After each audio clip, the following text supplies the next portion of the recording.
Si vous regardez de plus près ma chaîne YouTube, vous avez sûrement remarqué que je suis un grand fan des GPT personnalisés.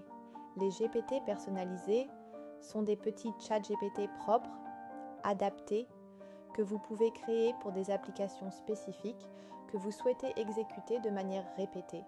Ce qui est important avec les GPT personnalisés, c'est qu'il n'y a pas de véritable protection des données.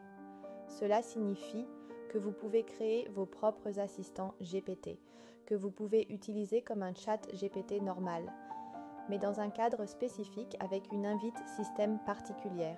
Les conditions de protection des données sont les mêmes que pour ChatGPT.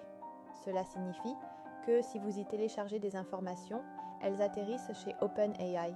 J'ai déjà mentionné qu'il existe des alternatives sécurisées en matière de protection des données. Depuis peu, le joueur suisse GPT, ou plutôt la société Alpine AI de Zurich, a activé la fonction assistant avec leur solution Suisse GPT.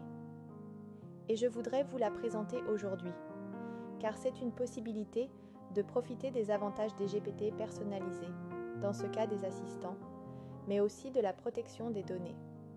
Vous voyez ici l'interface normale de Suisse GPT. Oui, bien sûr. Et vous remarquez vite que cela ne diffère pas beaucoup de la fenêtre classique de ChatGPT. Nous pouvons cliquer ici sur Assistant. Et là, nous avons maintenant la possibilité de créer nos propres assistants. Je prends maintenant l'assistant Video to Blog. Je l'ai appelé ainsi. L'idée que j'avais est: je crée de plus en plus souvent des vidéos YouTube ces derniers temps, comme vous le voyez ici. Et toutes ces vidéos YouTube ont une transcription. Nous voyons la transcription ici. Et mon idée de base était que je puisse créer des articles de blog à partir de cette transcription. Alors, je me suis construit un assistant qui dit maintenant: hey, d'abord la description. Tu dois créer des articles de blog à partir des scripts vidéo. Et puis, je lui ai donné toute l'instruction ici. Je lui ai dit: il est l'auteur du blog de mon blog. J'ai dit: Sophie t'envoie le dernier script des vidéos et tu crées un article de blog. Tu utilises les directives suivantes pour les articles de blog. Et puis je lui ai expliqué en détail comment il doit créer des articles de blog à partir de mes scripts vidéo. Je lui ai donné le choix des mots. Je lui ai donné le style d'expression. Je lui ai donné des exemples de la façon dont j'ai écrit des articles de blog auparavant. Pour la construction des phrases, je lui ai donné quelques détails. Je l'ai fait de manière très détaillée. J'aurais même pu ajouter des fichiers ici. Je ne l'ai pas fait dans ce cas. Ce que je veux noter ici cependant, ceux qui regardent de plus près verront: ah, je peux télécharger 50 fichiers. Donc c'est encore, en plus de la protection des données, un autre avantage. Voici ma directive complète. Et puis je peux encore lui donner une image ici. Vous savez, je ne suis pas aussi créatif que Spycherden en matière de design. Et maintenant, je peux sélectionner ce nouvel assistant. Tout en haut, je peux dire l'assistant Video to Blog. Vous remarquez. J'en avais déjà un dedans. Je lance une nouvelle conversation. Je dis bonjour. Et maintenant, il se présente à moi.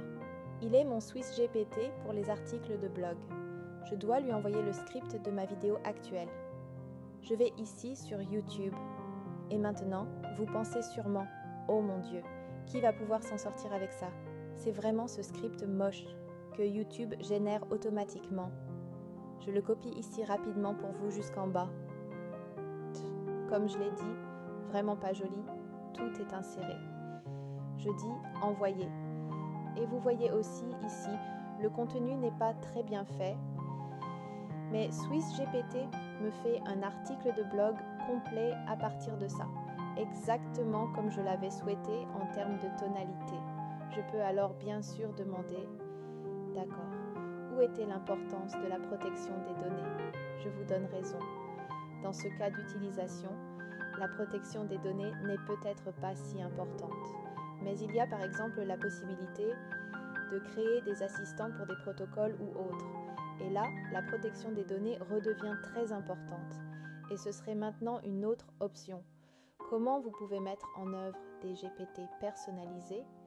Dans ce cas des assistants, conforme à la protection des données. J'espère que cela vous a aidé.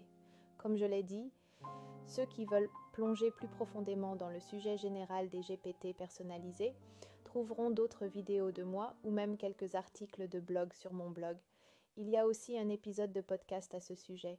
Sinon, je suis curieux de voir vos assistants que vous créez. Et bien sûr, comme toujours, je me réjouis également de vos questions et retours.